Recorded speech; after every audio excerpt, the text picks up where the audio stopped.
பலர் பலவிதத்தில் அவதூறு பரப்பினாலும் கவலை கொள்ளாமல் எடுத்த முயற்சியில் இருந்து மாறாமல் பயணம் செய்தால் இலக்கை எட்டிவிடலாம்.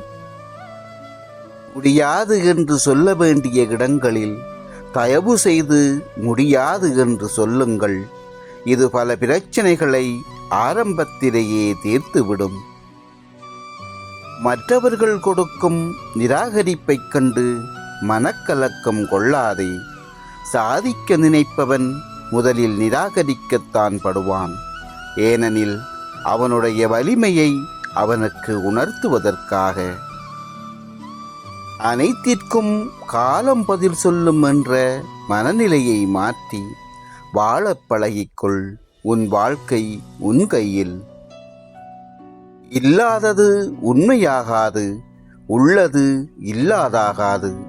உண்மை அறிவார், இவ்விரண்டிற்கும் உள்ள வேற்றுமை உணர்வார். சொல்லப்படாத அன்பு, உறவு, நட்பு, நன்றி, மன்னிப்பு இன்றே சொல்லிவிடுவோமே, நாளைய நொடிகள் நமதல்லவே. வெற்றி வரும்போது ஏற்றுக்கொள், தோல்வி வரும்போது கற்றுக்கொள். ஆக இழப்பதற்கு ஒன்றுமில்லை, எல்லாம் லாபம்தான். மரணத்தை விட கொடியதொன்று என்னவென்றால், வாழ்க்கையில் நேற்று வரை நமக்கு எல்லாமுமாயிருந்தவர்கள் இன்று இல்லை என்று உணரும் தருணமே. ஒன்றை இழக்காமல் மற்றொன்றை நீ பெற முடியாது. இதுவே இயற்கையின் நியதி.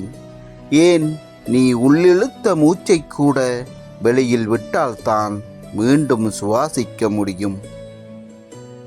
பிறர் விரும்பும்படி பேச வேண்டுமென்றால் பொய் மட்டும்தான் பேச வேண்டியதிருக்கும். பிறருக்கு பிடிக்கும்படி நடக்க வேண்டுமென்றால் நடிக்கத்தான் வேண்டும். நீ நீயாக இரு. நிராகரிப்புகளை கண்டு மனமுடையாதே. உன்னை யாராவது தூக்கி எறிகிறார்கள் என்றால் இறைவன் உன்னை மேலே தூக்கி விடுகிறான் என்று அர்த்தம். கோபப்பட்டு வென்று விட்டாய் என்றால் உன் கோபம் பெரியது என்று அர்த்தமல்ல. அதை தாங்கிக் கொண்டவர்களின் பொறுமை பெரியது என்று அர்த்தம். பிறருக்கு ஏதாவது கொடுக்க வேண்டுமென்று நினைத்தால் நம்பிக்கையும் அன்பையும் கொடுங்கள்.